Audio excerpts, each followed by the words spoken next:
Assalamualaikum warahmatullahi wabarakatuh. Perkenalkan, nama saya Rosi dari program studi Komunikasi Penyiaran Islam.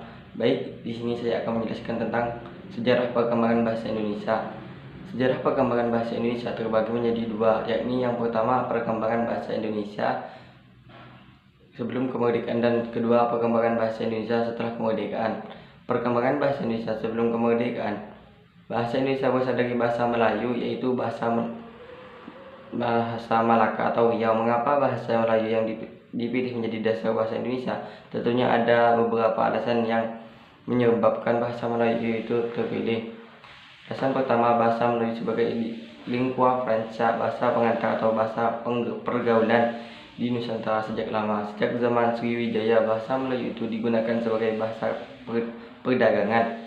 Pada saat itu, masyarakat Indonesia sudah banyak mengenal bahasa Melayu. Oleh karena itu, bahasa Melayu menjadi bahasa yang dapat dipahami dan digunakan oleh masyarakat dari berbagai suku yang memiliki bahasa ibu berbeda-beda. Alasan kedua, bahasa Melayu memiliki sistem bahasa yang praktis dan sederhana. Berdasarkan struktur bahasa Melayu berbeda dengan bahasa lainnya di Indonesia.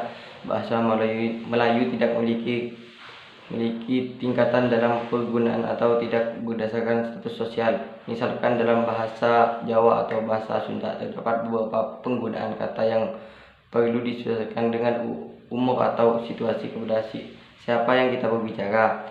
Sedangkan dalam bahasa Melayu tidak ada penggunaan kata seperti alasan.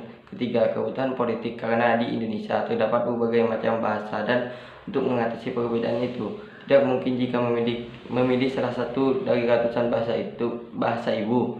Dalam hal ini, memiliki bahasa Melayu merupakan keputusan yang tepat karena bahasa ini telah digunakan sebagai bahasa perdagangan dan juga telah dipahami oleh masyarakat di berbagai daerah ini di Nusantara. Bukti penggunaan bahasa Melayu di berbagai daerah di Nusantara didukung oleh penemuan prasasti berbahasa Melayu seperti prasasti Kedukuhan Bukti Palembang, prasasti Talang Itura di Palembang tahun 684 Masehi, prasasti Karangbrahi di Jambi, dan prasasti Pangguguyung. Semua bukti itu tertulis pada batu nisan di Minye 7 Aceh. Perkembangan bahasa Indonesia setelah kemerdekaan dilansir dari situs Kementerian Pendidikan dan Kebudayaan Bahasa Indonesia. Lahir pada tanggal 28 Oktober pada 1928.